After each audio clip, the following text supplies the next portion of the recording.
Perburuan gelar kelima kembali menyala bagi Max Verstappen setelah plot twist yang tidak disangka-sangka terjadi pada GP Las Vegas kemarin. Verstappen sendiri berhasil keluar sebagai pemenang balapan usai dominasi sejak start sampai finish, di mana ia berhasil salib Lando Norris yang buat kesalahan ketika bertahan di tikungan pertama. Norris yang notabene raih pole position mencoba bermain agresif dengan melindungi sisi dalam dari sergapan Verstappen. Tapi dalam prakteknya, Norris malah terlalu agresif karena dia malah overshoot tikungan pertama dan melebar yang sebabkan dirinya turun ke posisi ketiga usai lap pertama. Semenjak ambil alih pimpinan lomba, Verstappen praktis tidak tersentuh sepanjang race sampai finish. Perlawanan George Russell tidak berlangsung lama karena dia sendiri alami masalah di steering wheel yang sebabkan kecepatannya menurun pada pertengahan balapan. Verstappen dengan mulus berhasil catatkan kemenangannya yang ke-69 dan yang ke-6 musim ini, sekaligus memperpanjang rentetan 8 kali podium secara beruntun sejak summer break untuk menjaga asa gelar kelimanya di fase akhir musim. Pembalap Belanda itu finish 20 detik di depan Norris yang harus kehilangan lebih dari 15 detikan pada 3 lap terakhir karena manajemen masalah yang ada di mobilnya dan menjadi indikasi salah satu plot twist paling gong pada balapan siang kemarin. Norris harus lambatkan laju mobilnya secara signifikan pada 3-2 lap penutup GP Las Vegas, di mana ia diberi instruksi untuk lift and coast secara ekstrim di lurusan. Awalnya indikasi mengarah ke miskalkulasi bahan bakar karena di radio komunikasi mereka berdua sempat menyebut level pemakaian BBM. Setelah race, Norris ketar-ketir karena adanya sesi scrutineering atau pemeriksaan mobil mengharuskan pembalap menyisakan sisa 1 kg bahan bakar untuk sampel. Dan jika kurang dari itu, maka auto diskualifikasi. Tapi ternyata setelah pemeriksaan yang lama, bukan bensin yang jadi masalah. FIA menemukan bahwa kedua mobil McLaren melanggar batas minimal ketebalan skid block setelah balapan. Dan gongnya adalah, itu bukan cuma dialami Lando Norris, tapi juga Oscar Piastri. Skid block atau plank adalah komponen material kayu yang berada di bawah floor mobil dan jadi bagian yang paling sering bergesekan ke aspal. Tebal maksimalnya adalah 10 mm dan cuma boleh tersisa minimal 9 mm saja setelah tergerus atau terpapas selama balapan. Hal itu untuk mencegah tim menyeting floor mereka terlalu rendah ke aspal. Karena makin rendah floor, maka downforce otomatis makin besar dan tim bisa dapatkan keuntungan performa seenaknya. Jika tebal skid block terutama di bagian belakang lebih tipis dari 9 mm, maka pembalap langsung terkena auto diskualifikasi apapun alasannya, karena dianggap ambil keuntungan dengan settingan floor terlalu rendah. Di kasus McLaren, di mobil kedua pembalapnya, pelanggaran terjadi di bagian belakang skid block, yang memang jadi area yang paling sering bersentuhan dengan aspal karena efek downforce. Di mobil Norris, pelanggaran paling tipis ada di bagian kanan belakang dengan 0,07 mm lebih tipis dari batas minimal dan paling besar adalah 0,12 mm di bagian kanan depan. Sementara mobil Piastri malah lebih parah karena margin terbesarnya adalah di bagian kanan depan dengan 0,23 mm lebih tipis dan pelanggaran di skid block miliknya ada di 3 titik. Alhasil, duo McLaren harus terkena hukuman diskualifikasi yang membuat mereka pulang dari Las Vegas dengan tangan hampa dan menjadi plot twist tergila yang terjadi sejauh ini. Itu buat Max Verstappen semakin kuat dalam mengendus gelar kelima, di mana jumlah poinnya sekarang sama dengan Piastri, dan sekarang cuma 24 poin terpaut dari Lando Norris di puncak klasemen. Masih terhitung cukup lebar dengan 2 balapan plus 1 sprint tersisa.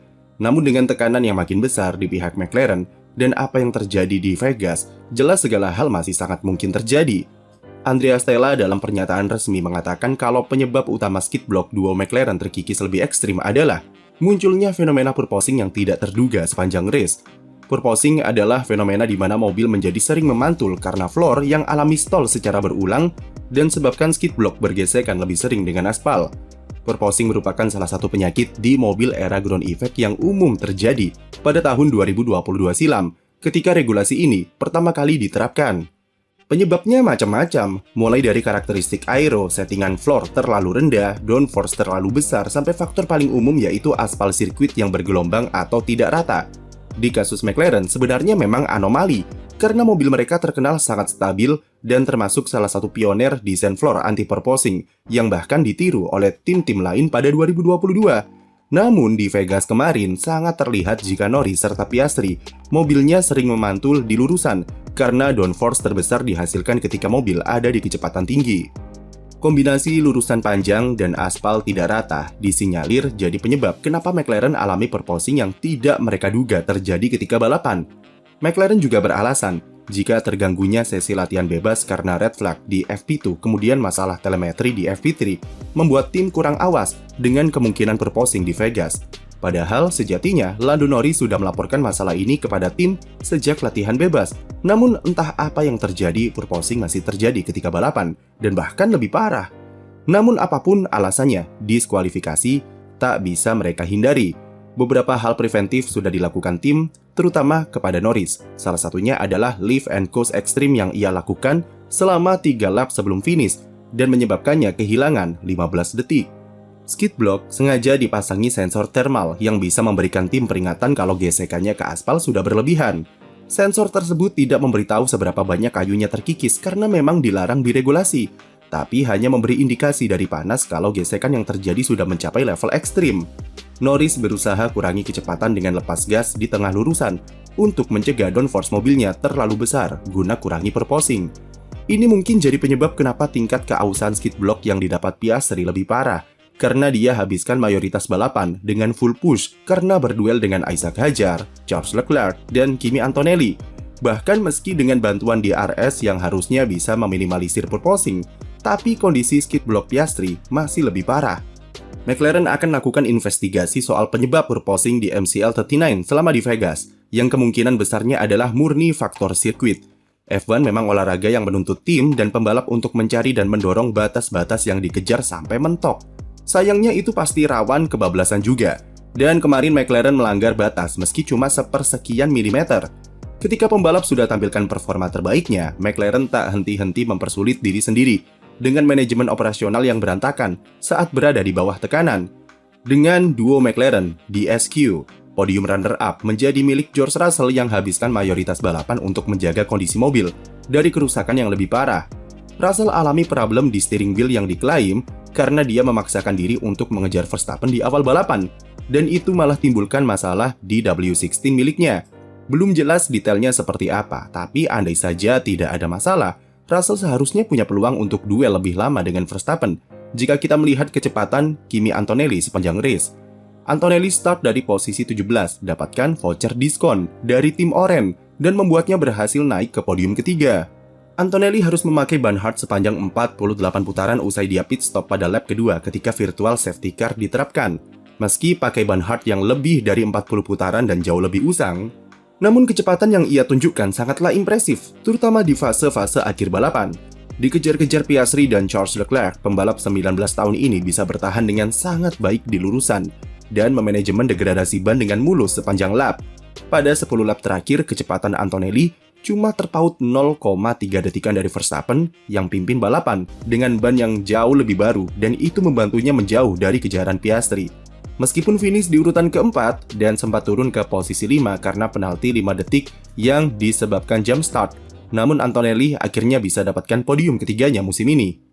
Double podium otomatis makin memperkuat posisi Mercedes di runner-up konstruktor memasuki 2 balapan pamungkas musim ini. Paling apes adalah Charles Leclerc karena dia cuma terpaut 0,19 detik dari podium di Las Vegas dan gagal pangkas gap dengan Antonelli yang terkena penalti. Leclerc sempat sengaja lambatkan mobil di lap-lap akhir untuk optimalkan kembali kondisi ban, sebelum kemudian push lagi pada 3 lap sebelum finish. Sayangnya dia gagal salib Piastri dan masih terpaut tipis dari Antonelli setelah penaltinya diterapkan. Carlos Sainz jalani akhir pekan impresif dengan start dari posisi ketiga manfaatkan kualifikasi yang chaos di bawah cuaca hujan. Berbeda dengan Baku saat race Vegas, dia memang tidak bisa pertahankan posisinya dari pembalap papan atas yang lebih kencang. Namun setidaknya dia bisa mempertahankan Williams dengan jadi tim terbaik di papan tengah dan koleksi tambahan 10 poin dengan finish di urutan kelima. Isaac Hadjar juga lanjutkan tren positif Racing Bulls dengan finish di urutan 6 untuk perkuat posisi tim di peringkat 6 konstruktor sementara. Di belakangnya ada Nico Hülkenberg yang kembali raih poin dan Lewis Hamilton yang harus puas hanya selesaikan race di posisi 8 usai start dari posisi paling buncit di kualifikasi. Haas jadi tim paling beruntung dengan lagi-lagi dapatkan durian runtuh dari diskualifikasi McLaren dan berhasil raih double poin. Tambahan 3 poin buat Haas berhasil geser Aston Martin untuk naik ke peringkat ke-7 konstruktor. Jadi apa momen favorit kalian pada race Las Vegas kemarin? Tulis di komentar dan jangan lupa beri like dan subscribe untuk konten F1 lainnya.